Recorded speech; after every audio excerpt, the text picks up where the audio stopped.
I'd like to welcome you all to this press conference introducing Senate File 3198.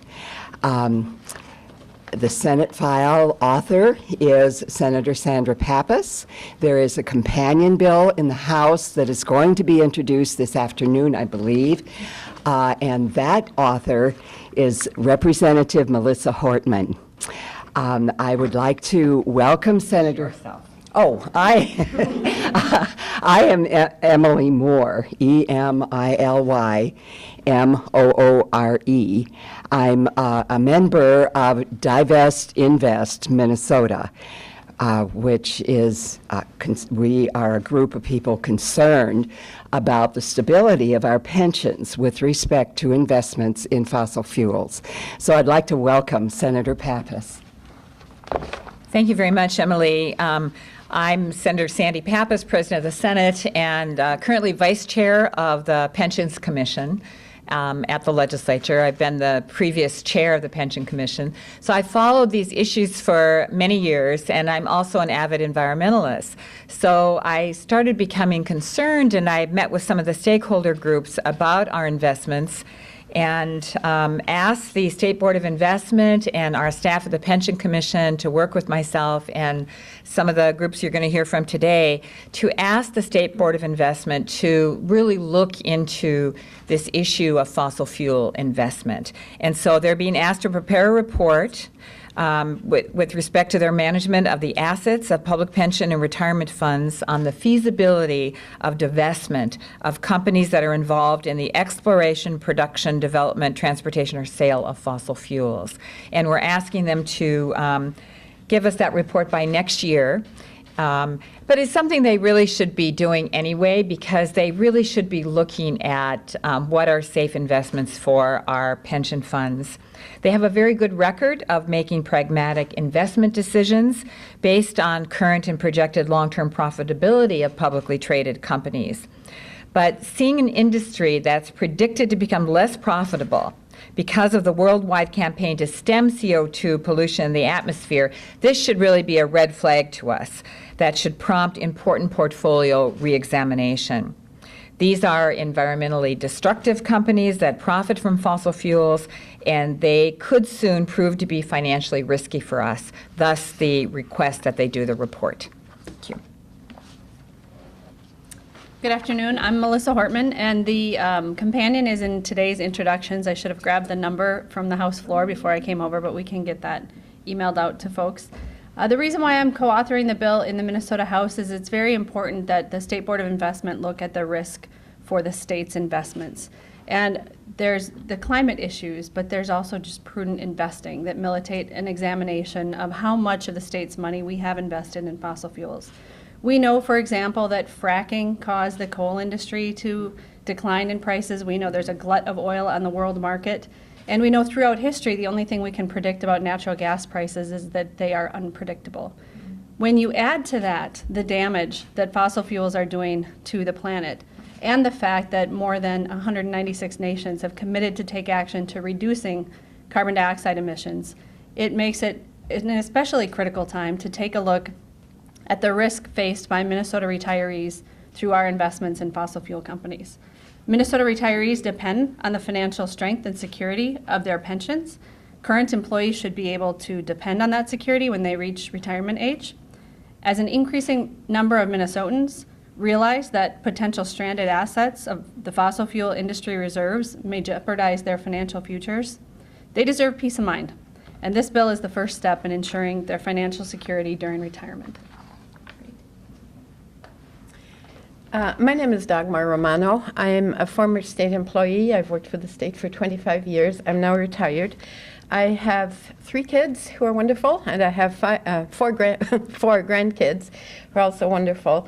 And I've been really passionately involved in climate issues since retirement because I really care about the kids, and I really want to try to do all I can for a healthy and sustainable climate.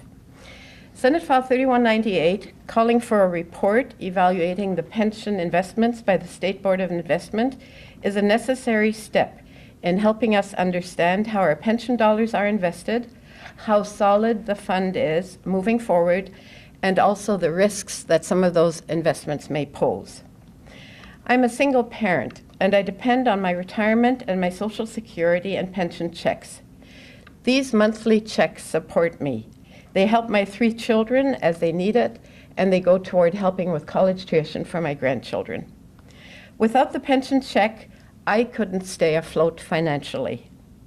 I also think about younger state workers who've paid into the pension system and who should be able to rely on a secure pension system when they retire.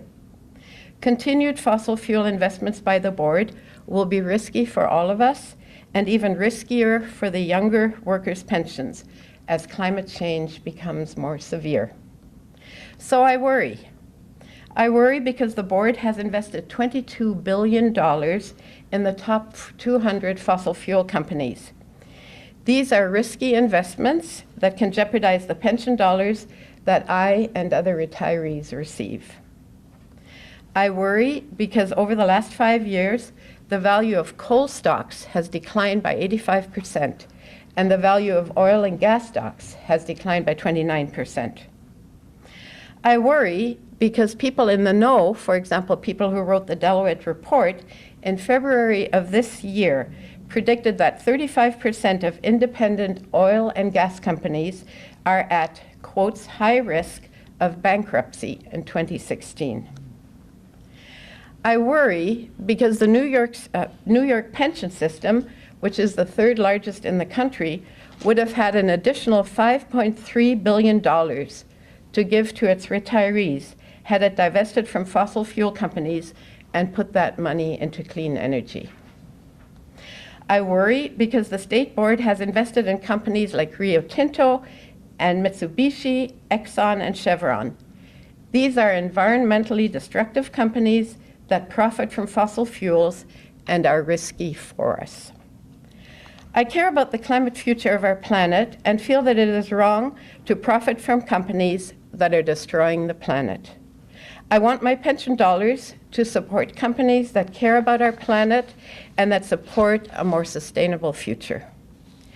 Senator Pappas and Representative Hortman, thank you for your bill. The data and the information that are called for in Senate File 3198 will provide information that can guide us all, can guide the board, legislators, state employees, pension recipients, and interested citizens in moving forward. As the banner says, healthy pensions can contribute to a healthy climate, and to me that sounds like a win-win situation.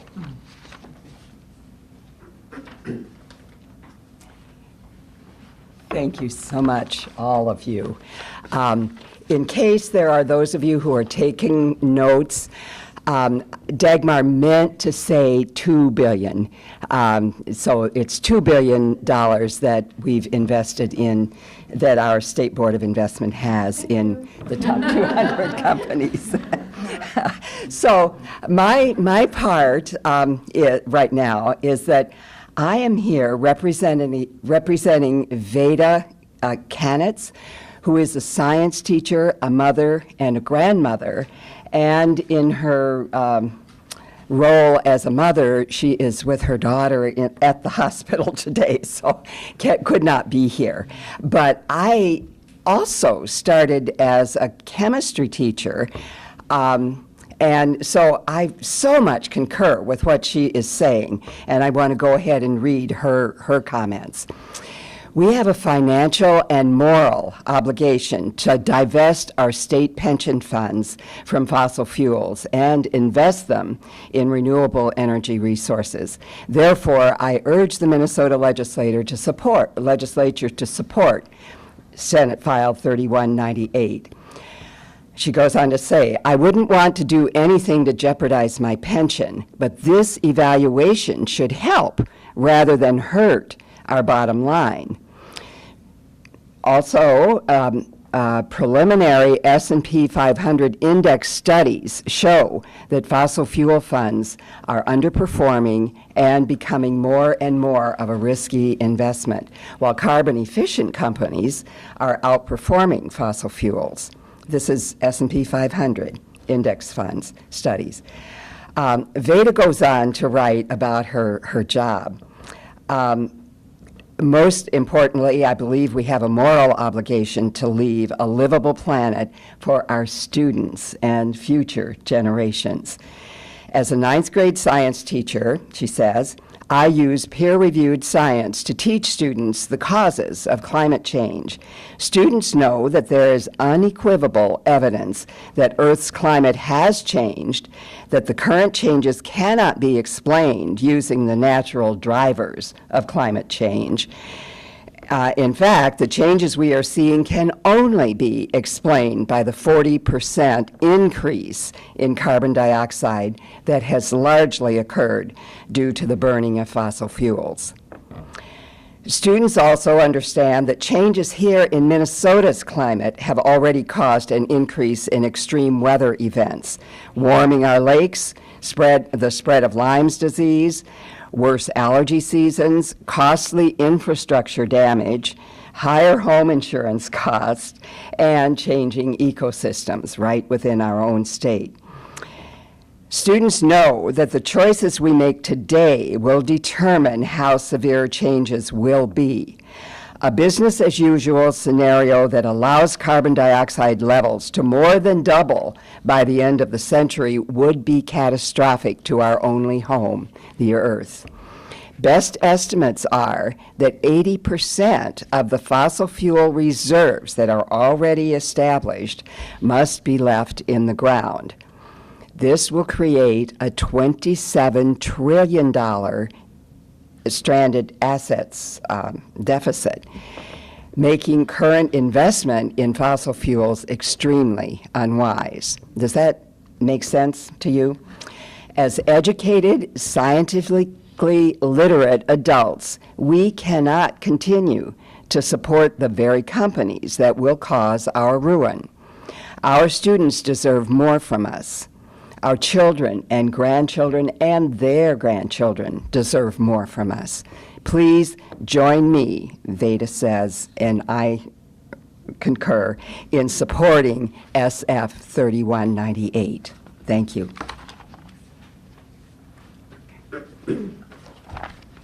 Hello, my name is Patio Keith.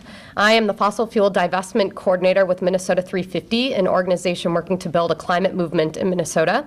I'm also a member of Divest-Invest Minnesota, which is a citizen-led advocacy group that is supporting these bills and pushing the state of Minnesota to divest its pension funds from fossil fuels.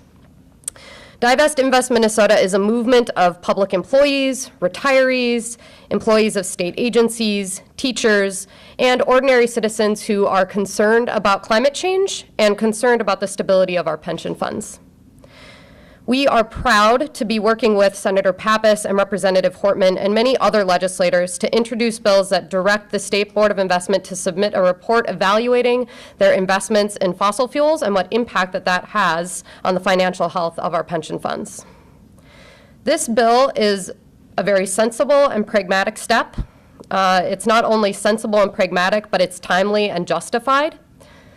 The top 200 fossil fuel companies with the most reserves in coal, oil, and natural gas worldwide are the companies that are driving the climate crisis. They are contributing the most greenhouse gas emissions worldwide. And climate change is already having severe implications on human rights and human and ecological health. And we're investing billions of dollars in these companies, almost $2 billion.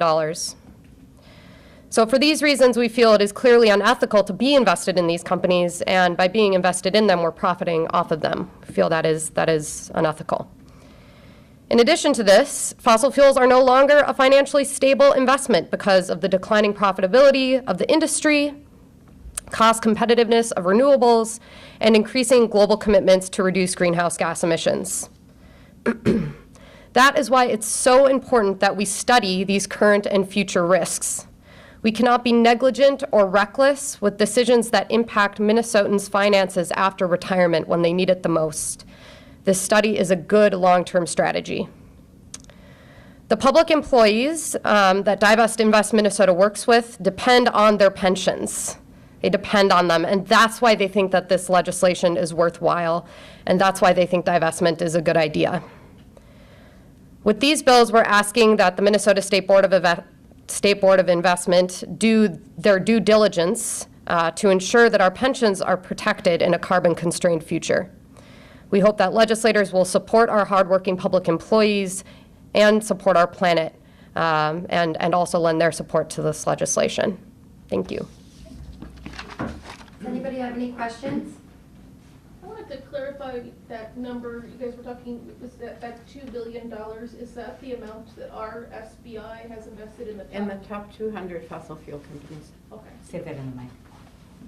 Yes, $2 billion that our State Board of Investment has invested in the top 200 fossil fuel companies. And that's as of 2015.